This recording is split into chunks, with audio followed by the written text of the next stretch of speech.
Thanks for tuning in to Watch Mike Hike. I am Mike, and I am on the 71 Mile Massanutten Trail in Virginia.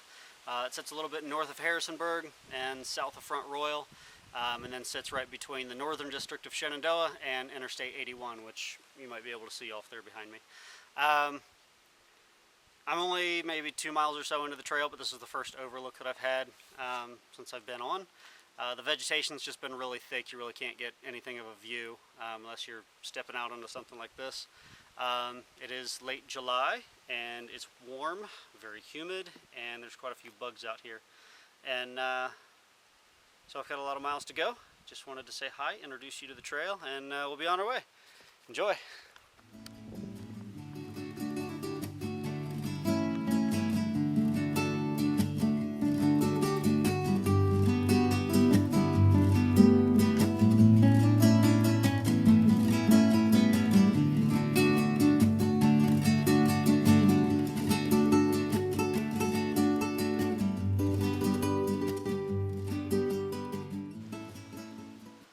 It's day 2 here on the Massanutten Trail. I'm up on Signal Knob.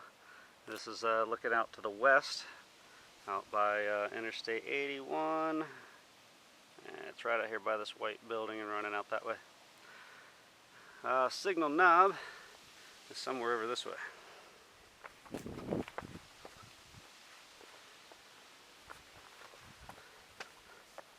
I believe that out there may be Signal Knob.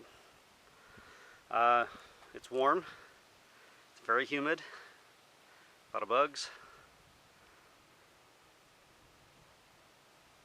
and again it's warm. Signing off from Signal Knob. Later.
It's about 10 o'clock or so in the morning.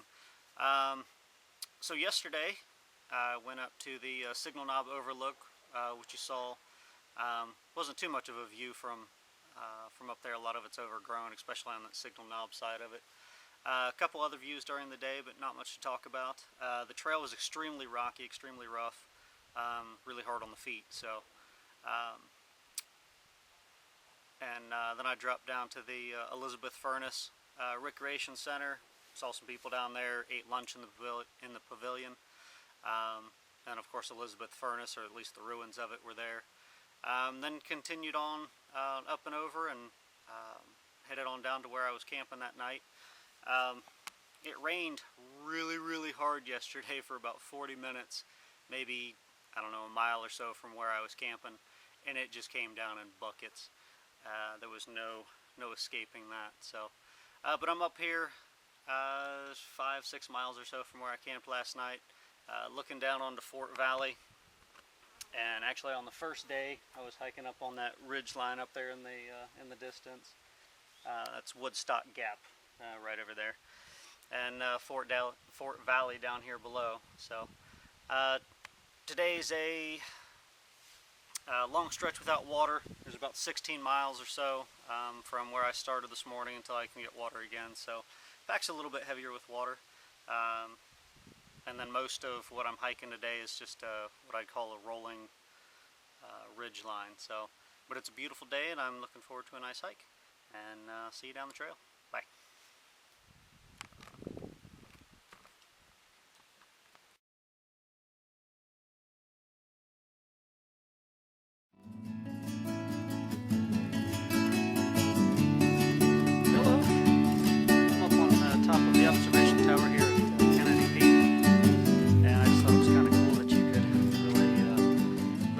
try and see where I'm going to be for the next, I guess, 2 days. So as I drop down somewhere down in here, I'm actually running kind of right up between these two mountains, up and over, and then following this ridge right across here, and then at this gap, or before the gap, it drops down, go through the gap up to this tall peak out here, and all the way over, and I finish right back here behind these trees. So, and out here, this is Shenandoah National Park out here, and Shenandoah Valley all down here. So it's sunny, warm, and quite humid out here. Now I'm going to head on my way. Bye.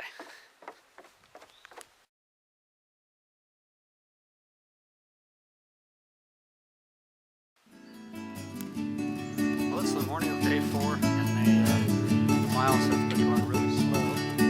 Well, that's the trail that way, but this is how the trail is here. Very overgrown, and nice thing about it is that it's overgrown with a lot of these berries, which I've been eating along the way, so it's been making progress kind of slow. But I need a machete to cut through this. Thanks, Massanutten Trail.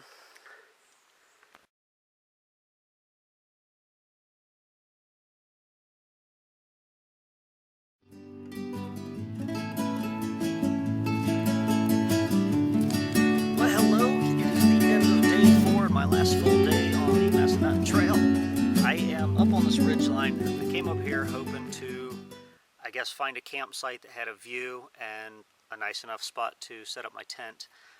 I couldn't find a place with a view at all, and I've barely found a spot big enough to set up my tent. The spot there that's flat without rocks and stuff is just the size of my tent, and even not much at that. So my thoughts on the Massanutten Trail. Well, there aren't a whole lot of views. The views you get are outstanding. Huge views across the valleys and the mountains in the distance and stuff. The views that I did get have been great. They've just been few and far between.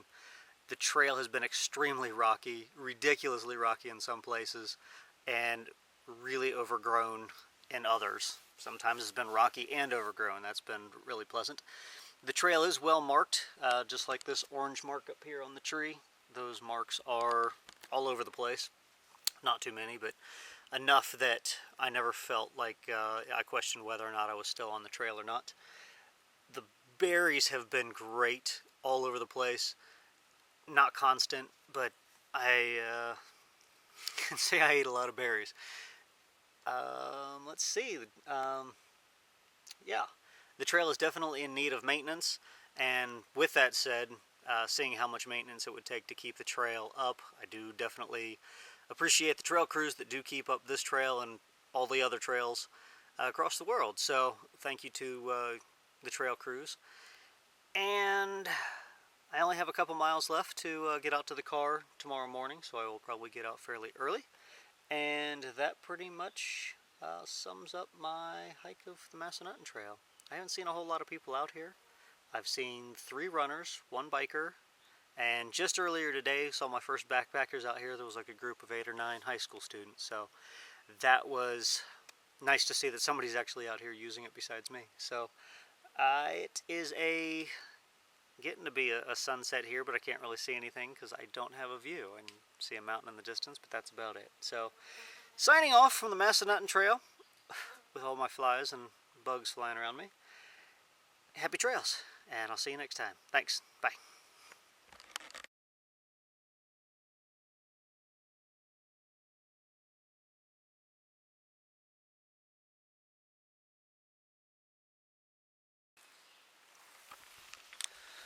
Well, good morning and welcome to Watch Mike Hike. I am Mike, and I'm going to do a quick rundown of what's in my pack. I'm actually out on the Massanutten Trail in Virginia right now, and a lot of times I'll get that question of, hey, what was this item that I saw in your video or in a picture?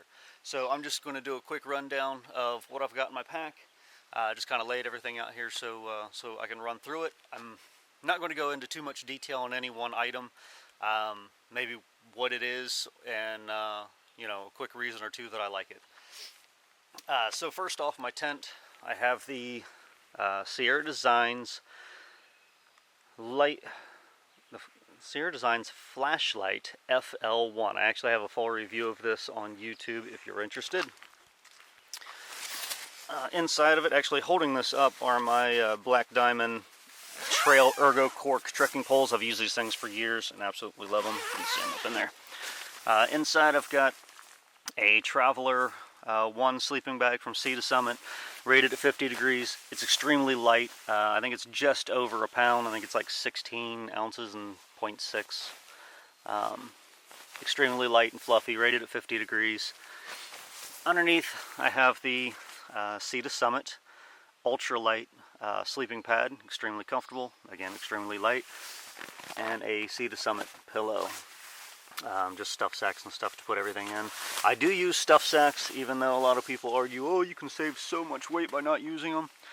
With the weight of stuff sacks these days, I like to keep my stuff organized, so works for me. My pack is the Osprey Exos 48. This is my map and guidebook and everything, just in a freezer Ziploc bag. I've been using them for years. Actually, they started using them when I hiked the Wonderland Trail around Mount Rainier. They gave me my permit in a Ziploc bag and been using it ever since. For my clothing, when I go out, I always take 3 pairs of socks. One, two, the other one's still in the bag. Regardless of how long the trip is, it gives me a chance to have a pair of socks that I can wash out, wear, and have one drying and stuff. My clothing, actually these are my trail clothes right here. This is a pair of Patagonia running shorts. I've been hiking in the same style short for 11 years now. Next is the shirt that I brought on this trip. This is actually the first trip that I've used it on. It's from Sierra Designs. It's their backpacking shirt. The back panel here has a, can't really see this very well, can we? It is a collared shirt. It has a back panel that breathes really well, nylon on the front. So far I like it. I have no complaints. Water containers, Platypus 2-liter bottle. The 2-liter line is actually here at this mark. I found that actually I can fit about 2.5 liters in it. Another Platypus, the water tank, has a large opening here on the top of it, zippered opening. There's a lack of water on this trail, so I brought an extra bag just in case I might need it. This is my solar charger that I'm using to keep my camera here charged. Earphones, just in case I feel like listening to a little bit of music, and the cords to charge my my phone and my camera. Insect repellent. Have the picaridin spray, little spray bottle from Sawyer. Good stuff. I've really had a lot of luck with that. I also have a little thing of lotion. I think it's still in the hip pouch of my pack. And then the Stay Put sunscreen by Sawyer also. Pair of sunglasses and a thermometer. Yes, this is a meat thermometer. It's kind of the lightest, cheapest thing that I could find that will give you accurate readings. You click it on. Let's see, it's 54 when I woke up here this morning. Looks like it's warming up a little. In the summertime, I like to take a waterproof hat. Due to the fact that when it's hot out and you're already sweating, if you go and put a rain jacket on, you're just going to be sweating a lot more because the temperature increase. So by putting a hat on, it keeps the rain off my neck and off my face, and I just let the rest of my body get wet, which I actually did the other day and just got soaked. This is the water filter. This is the MSR Guardian. I know it looks a lot like the Mini Works, but it is actually a whole new, it's a purifier, not a filter. There's a full review to come out on this later. It doesn't come out until next January, so you have to wait on that one. I got my phone, my first aid kit, very basic. Band-aids, first aid, tape. I got my whistle in there, a pair of tweezers, some moleskin and stuff like that. A little pouch here is just to keep my my driver's license, my credit card, some money, and my car keys in. Small gear repair kit. I've got O-rings for a stove, some needle and thread, which you should pretty much always have, and then a pole sleeve for a trekking, or for the tent poles. In my kind of personal care kit stuff here, I've got hand sanitizer. It's not very full. Some Body Glide, which in the summertime with the heat and the sweat and chafing and stuff, this stuff has been great. Small toothbrush and toothpaste, a bandana. Got toilet paper and some wet wipes, which can be really nice just to clean up, or to really clean up afterwards, so you don't get, well, monkey butt. This is just kind of a dry powder that you can put on, help keep your parts dry, to keep from chafing. Headlamp on this trip is the Princeton Tech Sync. I like this headlamp just because it's very easy to use. You've just got this one dial knob here on the side of it, and you go from red to a not so bright area light. Yeah, I can't do it like at this angle. A brighter area light, then a spotlight, and then both of them. It's just easy to use. I've always had good luck with Princeton Tech stuff. So and then go to the Sea to Summit pocket shower. It's a 10-liter dry bag with an on-off nozzle on the bottom of it here. You can hang it from a tree and take a shower, which I like to do almost every night when I have the water source to do it. Little bottle of some soap. The pack cover up here. The ultralight steel nylon pack cover from Sea to Summit has a great fit to it. Also has a strap that'll come right across the middle of it once it's on the pack. Help keep it on if it's windy and stuff. It'll keep it from blowing around too much. And now into the cookware area. I've got a small pack towel to dry my pots and stuff with. The new X-Pot kettle, full review, or a small review, will be posted on that shortly. The Olicamp Ion, just a really small folding stove, so you got the 3 legs here that'll fold out on it. This is the first time I've used it. The burner head's really small, so you do get concentrated heat in one spot. It's not very dispersed, so you got to watch for burning if you're actually cooking food. But just keep stirring. It's really small, really light. I've got another thing of some hand sanitizer here. I've got it in 2 places in my pack, just because they, most people get sick from going to the restroom and then digging their hands into their food. So keep your hands clean. Small lighter, small knife. It has scissors on one end, the blade, and I think it's like a nail file or something on the other side. But that's all I bring with me. That's really all I need. For a cup, I actually brought the bottom half of a jet boil, just the jet boil cup there. Obviously food. That's my fuel. This is my food. I use a 13 ounce, or a 13 liter bag from Sea to Summit. I've been using the same bag for years. It is a dry bag, so if I'm hanging up a bear bag and it ends up raining at night, that it's still keeping all my food and stuff dry. And I still have some Mountain House food in here. And then a small bag here that has line so I can hang it as a bear bag. My camp shoes. I have on a pair of Waldies. These are actually pre-Crocs, before Crocs kind of bought them and put the heel strap across them. The big white sheet there is just a piece of Tyvek. I can use that as a ground sheet underneath my tarp, or underneath my tent. I do also use it under my tarp. But then also it breaks and stuff. I can just lay it out and lounge out and not get all the wet dirt and stuff and everything stuck to me. So there you have it. There's a quick rundown of what's in my pack out here on the Massanutten Trail. Like I said, my gear loadouts change almost every trip. So if you have any questions, let me know. And please subscribe. I'm going to have a lot more reviews and stuff coming out, especially that one on the MSR Guardian. And the X-Pot are going to be my next 2 available. So thank you for watching, and see you next time. Bye.